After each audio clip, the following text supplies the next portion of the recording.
ಬಾಗೇಪಲ್ಲಿ ತಾಲೂಕಿನ ಮಾರಗಾನಕುಂಟೆ ಗ್ರಾಮ ಪಂಚಾಯಿತಿ ವ್ಯಾಪ್ತಿಯ ಜೋಗಿರೆಡ್ಡಿಪಲ್ಲಿಯಲ್ಲಿ 3 ಹುಲ್ಲಿನ ಬವಣೆಗಳು ಬೆಂಕಿಗೆ ಆಹುತಿಯಾಗಿವೆ.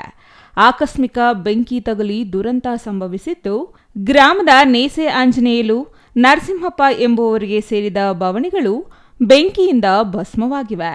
ಅವರು ಹಸುಗಳನ್ನು ಸಾಕಿಕೊಂಡು ಅವುಗಳನ್ನು ನಿರ್ವಹಣೆ ಮಾಡಿ ಅವು ನೀಡುವ ಹಾಲಿನಿಂದ ಬಂದ ಹಣದಿಂದ ಜೀವನ ಸಾಗಿಸುತ್ತಿದ್ದರು. ಹಾಗಾಗಿ ಬೇಸಿಗೆಯಲ್ಲಿ ಮೇವಿನ ಕೊರತೆಯಾಗಬಾರದೆಂದು ಸುಮಾರು 1 ಲಕ್ಷಕ್ಕೂ ಹೆಚ್ಚು ಮೌಲ್ಯದ ಒಣಹುಲ್ಲನ್ನು ಸಂಗ್ರಹಿಸಿ ಅಕ್ಕಪಕ್ಕದಲ್ಲೇ ಹುಲ್ಲಿನ ಬವಣೆಗಳನ್ನು ಹಾಕಿಕೊಂಡಿದ್ದರು. ಆದರೆ ಆಕಸ್ಮಿಕವಾಗಿ ಹುಲ್ಲಿಗೆ ಬೆಂಕಿ ತಗುಲಿ ನೋಡುತ್ತಿದ್ದಂತೆಯೇ ಬೆಂಕಿ ಆಹುತಿಯಾಗಿ ಭಸ್ಮವಾಗಿವೆ. ಇದರಿಂದಾಗಿ ಹಸುಗಳಿಗೆ ಮೇವಿಲ್ಲದೆ ಮುಂದೇನು ಎಂಬ ಸಂಕಷ್ಟದಲ್ಲಿ ರೈತರಿದ್ದಾರೆ.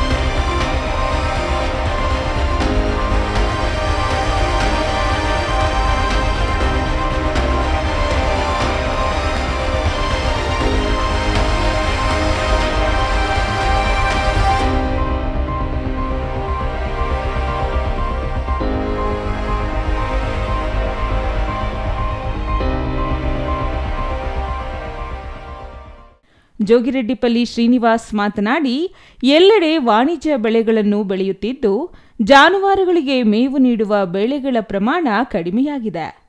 ಇದರ ನಡುವೆಯೂ ತಮ್ಮ ಹಸುಗಳಿಗೆ ದುಬಾರಿ ಬೆಲೆ ಕೊಟ್ಟು ಹುಲ್ಲನ್ನು ಸಂಗ್ರಹಿಸಿದ್ದ ರೈತರು ಬೆಂಕಿಯ ಕೆನ್ನಾಲಿಗೆಗೆ ಸಂಪೂರ್ಣ ಭಸ್ಮವಾದ ಹಿನ್ನೆಲೆಯಲ್ಲಿ ಕಂಗಾಲಾಗಿದ್ದಾರೆ ಎಂದರು.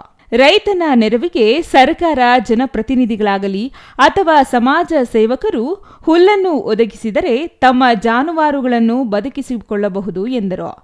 ಇದೇ ವೇಳೆ ಸಂತ್ರಸ್ತ ರೈತರ ನೆರವಿಗೆ ಬರಬೇಕೆಂದು ಗ್ರಾಮದ ಸೂರ್ಯನಾರಾಯಣ, ನರಸಿಂಹಪ್ಪ, ನಾಗಭೂಷಣ ಮನವಿ ಮಾಡಿದರು. Ganesh R, CTV news, Bagepalli.